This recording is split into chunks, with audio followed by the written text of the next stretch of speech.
गेलसपी जालर को राजा जिंगालाला के दरबार में विशेष सम्मान हासिल था, इसलिए उनसे जलने वालों की राजमहल में कमी नहीं थी। एक समय की बात है, मजाकियानगर राज्य के हालात अच्छे न थे। राज्य पर पड़ोसी देश के हमला करने का खतरा मंडरा रहा था। ऐसे में एक दरबारी ने सोचा, महाराज को गेलसपी जालर के खिलाफ भड़काने का ये अच्छा मौका है। एक दिन महाराज जिंगालाला अपने बाग में बैठे कुछ सोच रहे थे, तभी वहाँ एक कुटिल दरबारी पहुँच गया। उसने राजा से कहा कि महाराज, अगर आप गुस्सा न करें तो आपको एक बात बताना चाहता हूँ। राजा बोले, निडर होकर बोलो। दरबारी बोला कि आप जानते नहीं, लेकिन गेलसपी जालर पड़ोसी राज्य से मिला हुआ है। वह समय समय पर राजदरबार की गुप्त बातें पड़ोसी देश के राजा को देता रहता है। यह सुनते ही महाराज गुस्सा में आग बबूला हो गए और बोले, मूर्ख, गेलसपी जालर के बारे में ऐसी बात करते हुए तुम्हें शर्म आनी चाहिए। वो मजाकियानगर का सबसे वफादार नागरिक है और देशभक्त भी है। इस पर दरबारी बोला, ये झूठ है महाराज, उसने आपकी आंखों पर पट्टी बांध रखी है, इसलिए आपको उसकी कोई चालबाजी दिखाई नहीं देती, लेकिन मुझे पक्की खबर मिली है।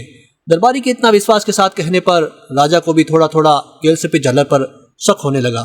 राजा ने तुरंत गेलसपी जालर को अपने दरबार में बुलाया और उससे पूछा, क्या तुम पड़ोसी देश के राजा के गुप्तचर हो? गेलसपी जालर को राजा के इस सवाल की उम्मीद नहीं थी। गेलसपी जालर इसका जवाब न दे सके और रोने लगे।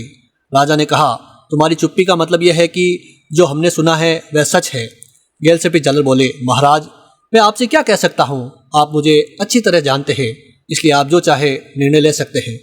ये बात सुनकर महाराजा जिंगालाला गुस्से से लाल हो गए और बोले, जाओ, जिस राजा की चापलूसी करते हो उसी के साथ रहो।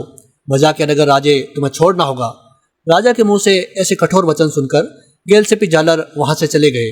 वे पड़ोसी राजा के दरबार में पहुंचे और उसकी तारीफ में उन्होंने कई गीत गाए।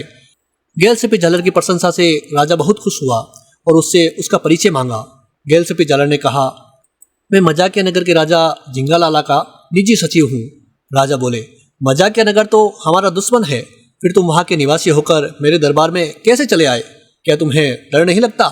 गेलसपी जालर बोले, आप हमें दुश्मन मानते हैं जबकि हमारे राजा आपको दोस्त मानते हैं। पड़ोसी राजा ने चौंक कर पूछा, लेकिन हमारे दरबारी तो कहते हैं कि जिंगालाला हमें दुश्मन मानते हैं। गेलसपी जालर बोले, मजाकियानगर के दरबारी भी राजा को ऐसे ही भड़काते हैं, लेकिन हमारे राजा उनकी बातों में नहीं आते। वो तो आपकी बहुत तारीफ करते हैं। उनका कहना है कि पड़ोसी से दुश्मनी रखना कोई अच्छी बात नहीं है। पड़ोसी देश के राजा को गेलसपी जालर की बातें अच्छी लगी।